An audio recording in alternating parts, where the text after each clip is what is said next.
A second wave of COVID-19? What the heck is that? And I mean, do I even need to be concerned? What about all this immunity people are talking about? I think it's like herd immunity. And what about the vaccine? I mean, aren't any of these treatments going to start working? I mean, is there anything I could do outside of social distancing that might actually help? If you're looking for the answers to these questions, you're definitely in the right place here. Hi everyone, Dr. Tom Moorcroft here, board certified physician and infectious disease specialist. In this video, I'm going to get you up to date on the latest with COVID-19 and answer a lot of those pressing questions. So let's dive right in. You know, I'm sure if you've been following the news like most of us have, you know that the worldwide cases of coronavirus are well over 2.5 million. We have, unfortunately here in the United States, taken the lead both in the number of cases and the number of deaths, and the numbers are actually staggering. But what we are seeing is that we're starting to see a little bit of a dip, and hopefully we're having, going further into summertime, we're going to see that dip get even, less and less infections and less deaths. So with all this happening, there's this discussion of a second wave. And I think that it's really important to understand what researchers mean when they're talking about a second wave. And really, we are talking about this seasonal variation. So right now we've got these high levels, but they're starting to decline. And as typically, if you look at like influenza over the summer, we don't see many cases. But then when we come to the fall, we see we see a ramping up. And we're concerned that the same type of thing will happen with COVID-19, and that over the summer we'll have a reprieve. Hopefully, I can't imagine we're going to forget about it, but a lot of times people do. We go out, we enjoy our summers, and then the question is, are we prepared come the fall? And so what could happen is that when we return to those cooler, drier temperatures in the fall, COVID-19 can reemerge, and then that's really what they call that second wave. So we're up here now, we see a decline, and then we see it kind of boost back up. So second wave. One of the big concerns with a potential second wave is we're not really sure how much the virus will mutate. It's mutating currently at a known rate. It's very common in RNA viruses to mutate. So the question is, will this come fall have mutated into something completely different, or will it be relatively similar to what we're seeing right now? And if so, will that mean that the people who've already been infected have immunity against it come next season? And we just don't even know the answer to that just yet. So one of the other big questions that I've been asked and has been coming up all over the news is, what happens if we do have a second wave of the coronavirus? And instead of coming in March and April, what if we see that in October, November, December, right around sort of the crux of the flu season? And, during a typical flu season, my experience being in medicine for over 20 years now is that our medical system is super challenged. And if we have a severe flu season, realistically, we're bursting at the seams. So, my concern would be if we have even just a typical flu season and then we take COVID-19 at the levels we've seen this year, that's going to be at minimum a doubling of the need for medical care, doubling of the severity that we're currently experiencing. And so at that point, this could completely overwhelm our medical system, and we could have even, worse outcomes than we've already seen. So what about, is there a way to avoid this, right? And some of the things that have been talked about are this concept of herd immunity. And so herd immunity is really when enough of the population becomes exposed to and subsequently immune to an infection that really it can't take a foothold and really become, these outrageous numbers. We're not infecting a lot of people because most people are immune. And with some of the common colds, we see that this really doesn't happen. But we see in other things, like even measles, it's possible that could occur. So the nice part about herd immunity is even if the virus is mutating, if we've seen it before, we should have a bit of an immunologic memory to it. Basically saying, hey, well, it's really close, it's kind of different, so our immune system isn't going to completely just combat it right up front, but it's going to be able to be quicker to respond and we would have less of an issue. If herd immunity is something that we could potentially achieve in the United States and across the globe, we really need about 60% or more of the population to be affected. So right now, what we're suggesting, a lot of the studies and the modeling that's being done, 60 to 65% is really the low end, and we may need much higher in the 70 or 80 percentile to really have this herd immunity take effect.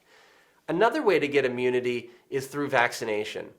And whether you're, sort of pro or again, anti-vaccination, that's not really the main question at this point in my mind.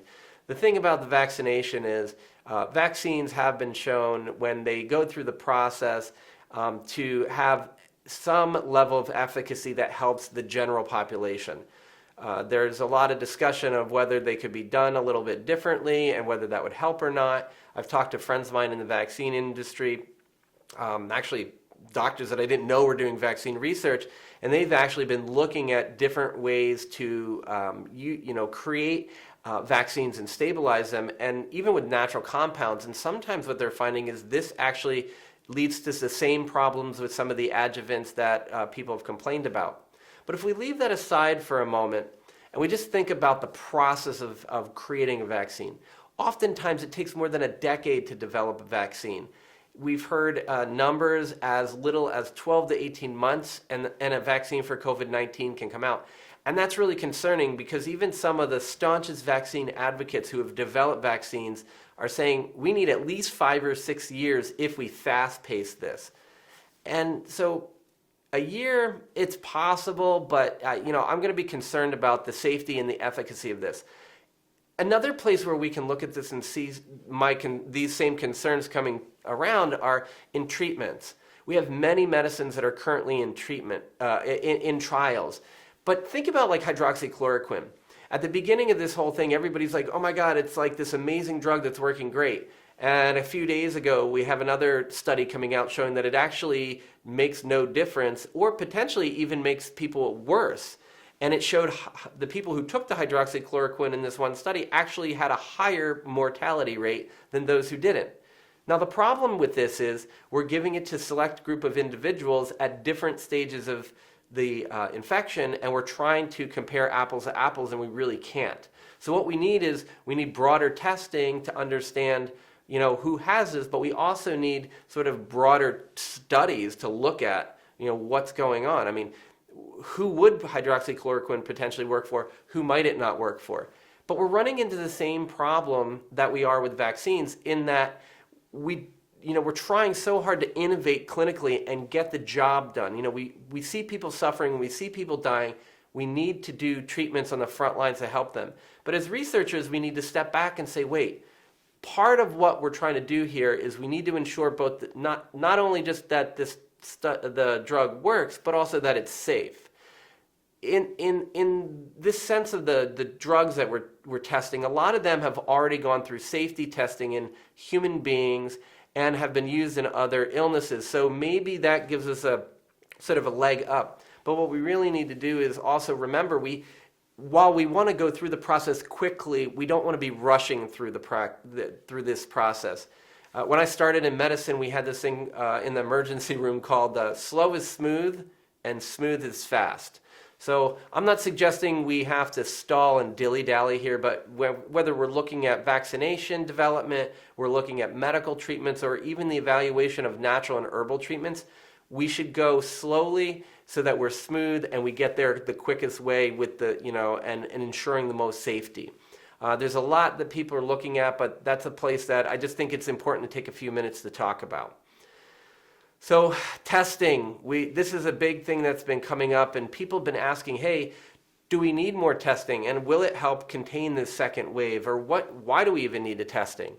So we have really two forms of testing that we're talking about these days, and one is looking for RNA through PCR, and this is the nasal and the oral swabs that we've been talking about, and the lavages, and even the studies on the stool, where we're looking for viral particles, and we're trying to say, hey, get a sense of, is this an active infection right now? And that's really good for if we do it when someone comes into an emergency room or the acute care to determine whether or not they have the infection. We know that there are false negatives, and even some of the best tests we have, like that we can offer to the general public are only 65 to 75% accurate, like these oropharyngeal swabs. The best studies we have are getting a lavage, where from deep in the lungs, but that's not something that any of us want to. If we're that sick, that's really bad if you're at the point where they're actually taking samples from deep in your lungs. So unfortunately, despite that being a fairly good test, it's in the 65 to 70% range of being accurate. So we have seen people who are false negative. And that's just because of the way where the virus lives and the way it reproduces and our testing. It's not that the testing's bad, it's just we have to understand how it works. So that's one way to sort of say, hey, you're infected now. The other testing that we're looking at is antibody testing. And antibody testing is interesting in that it helps us understand whether you've been exposed or not. The challenge here with COVID-19 is it's so new, we don't know who has had it is actually going to make antibodies to it. Preliminary studies are showing that people do make antibodies. The question then is, if you make antibodies, these IgM and IgG antibodies, will they confer longer term immunity? And if they do, meaning if you have been exposed this year, next fall, will you not get sick? Well, if you're exposed. So again, going back to what I said earlier, it depends on if the virus has shifted and it's mutated, and also how long our body would maintain that immunity. So it's possible that we create some immunity, the virus doesn't really change much, but then we lose our immunity and then we can get sick again. So there's a lot of variables at play and we just don't know because it's so early. And it is also possible that if we get an IgM positive, it may help us understand whether or not you're infected right now, but we're just not sure, because in some infections that holds true, in others it doesn't.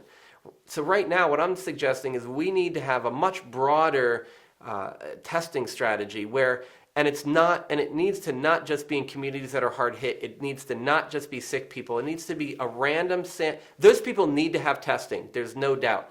But because we need that to help figure out how to treat them best and figure out what's going on. But for the rest of us, we need random sampling across the country and across the globe to figure out how bad really is this? Is it only in these hubs like New York City and Washington State and California because of the travel in and out? Did it come from Europe? Did it come from China? We need to know that, but we also need to know how it's spreading elsewhere. And so part of what we're going to learn as we start to do more, have better testing, we're going to understand how widespread that infection is.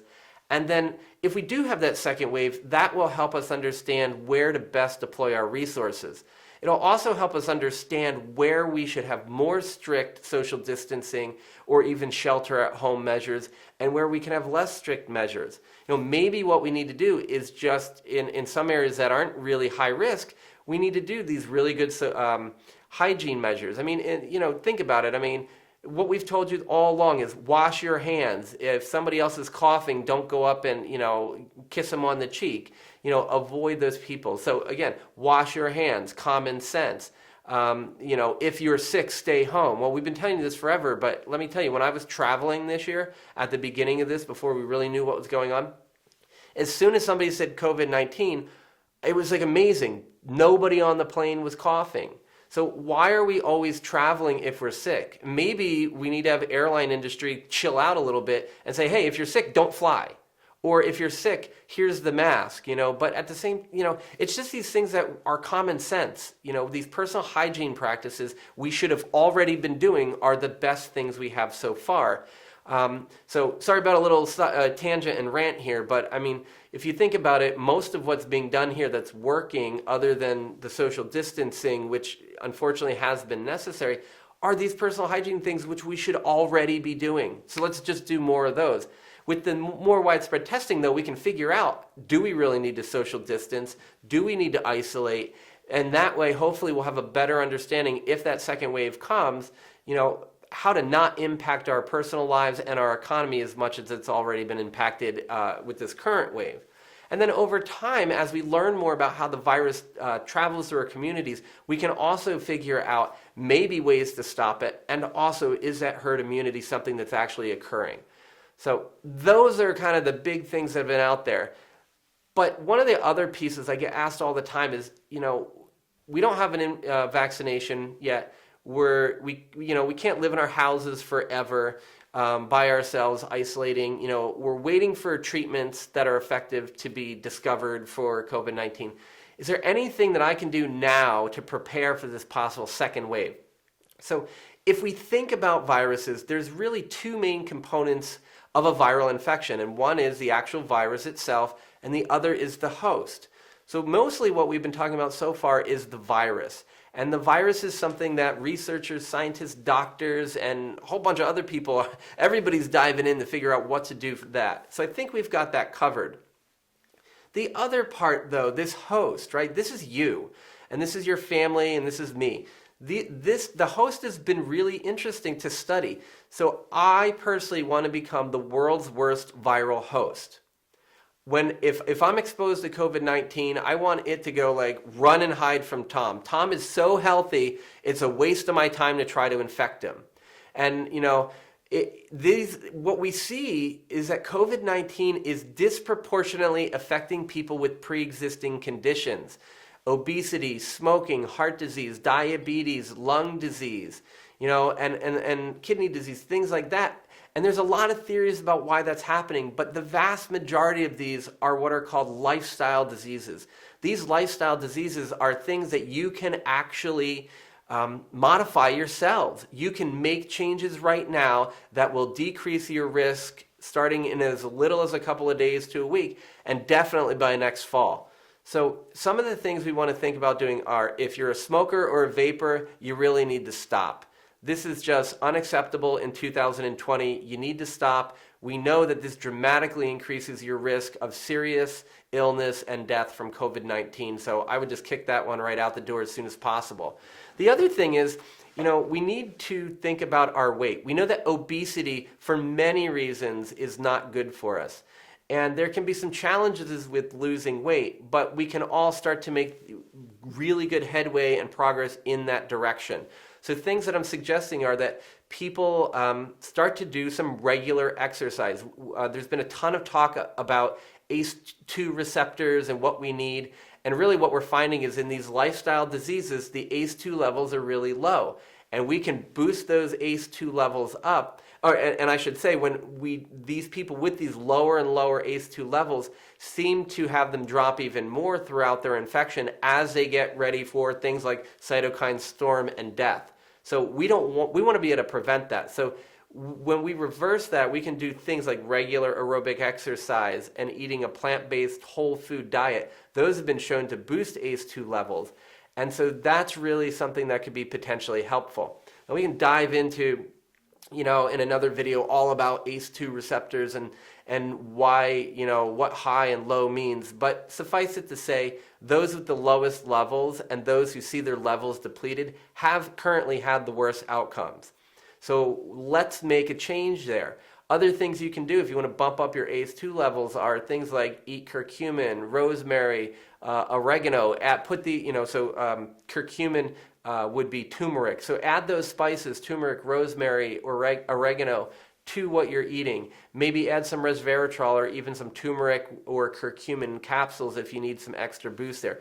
But those things are helpful in what we eat. But we need to also include that regular exercise. And because exercise and that plant-based whole food diet are things that have really been shown to work. So in that case, with our diet, in addition to the plants, what we also want to do is cut out the unnecessary sugars and the processed foods. This will help you lose weight. This will help boost your immune system. This is a great time to start to learn how to be a little more creative in the kitchen. Get your kids in there with you. Get your friends in there, even if it's a virtual thing, but you got to start doing that now. Other things you need to think about doing are adults need to sleep 7 to 9 hours a night. Kids need to sleep longer. The science is crystal clear. Do not tell me you can make it with 5 hours. I know you can make it. You can definitely make it, but that doesn't mean it's healthy for you. Change your life around. Focus on being healthy. The other thing that we need to do is get up in the morning, go outside and get some sunshine. Getting sunshine in the morning and some fresh air is great for your health. It will also help trigger melatonin production, which will allow you to sleep better. Getting up in the morning will help cure your insomnia. The other thing is lots of melatonin is made in your gut. If you cut out the sugar, you stop the smoking, you get the processed foods out, your gut microbiome gets healthier, you will have more melatonin. It's critical that you start doing that now. This stuff compounds very quickly. It's like interest. Invest a little bit early. You don't have to go crazy. Pick a few things, do them consistently. It will make a big difference in your long-term health. And one of the most important things that you can do to boost your your health and your immune system to help if there is a second wave next fall is to start chilling out now. Whether it's prayer, meditation, a breath awareness exercise, whether it's focused and really directed painting or expressive dance, whatever it is that gets you focused on the present moment, you need to do something 5 to 10 minutes every day. If you can get a half an hour in, even better. We've seen studies on various types of meditation where we can, if you do 10 minutes a day, 7 days later, salivary IgA, and IgA is one of our antibodies that help fight off infections. Salivary IgA levels can be boosted by over 100%, which means a doubling in 7 days. Start something simple, 10 minutes a day now, right? Any of these things that we just talked about, if you start implementing them now, they will very quickly start to develop this compound interest for you, compound health interest. We have to do it because I don't want to be in the same position that we were earlier this year where people are like, oh, what do I do for COVID-19? I'm like, well, hey, start all these things right now because in a week they're going to help you. Now imagine if you've got 12 or 20 or 30 weeks of this, small lifestyle changes that you've accumulated before the next second wave of COVID-19. You and your family are going to be in a much stronger place. So I sincerely hope that you take that, you really think about that. It's so important. You have control over this. You can change your health destiny. And I hope that that's, a little message of hope, because as we kind of go out, it seems like we've gone past the peak of, our current COVID-19 and we're on a downslide. Please, during this time, this is when you should be heavily investing in your own health. So stop smoking, start moving a little bit more. Do a little bit of dietary change, cut out a little sugar, then cut out a little more, cut out some of those processed foods, get out and get some fresh air and sunshine all the time, work on the sleep hygiene, all these things, and take some time to do some relaxation, whatever it is for you. And this will really make a huge difference come the fall. Whether we have a vaccine or not, whether we have good testing, whether we have good treatments, and whether or not we have a bad flu season or a good flu season, a bad COVID-19 season or not, these things that are in your control. So hope that was helpful, everybody. I got a little bit riled up at the end there. I was trying to hold it together, but it's so important that you have the ability to make a massive change in your health destiny. And if you start today, you don't have to do as much than if you wait. Small steps make a huge difference in the end. This is Dr. Tom Moorcroft. I'm so thankful that you were able to join me. Please, any questions or comments, leave them below. I'll do my best to get back to them. Any ideas, the things that you want to know about COVID-19 that I can answer for you, let me know. We'll do our best to get those in video for you and get those questions answered. There's so many topics to talk about, so let me know the ones that are most pressing for you and we'll get those done. Also, if you found the video helpful, please like and subscribe. Hit the notification button so that you know when we throw some new ones up. Especially if you've asked a question, make sure you hit the button so that you know when we've gotten back to you. And everybody, thank you so much. It's really been a pleasure to be able to share, and I know that together we're all going to get through this. So be well and stay safe and healthy.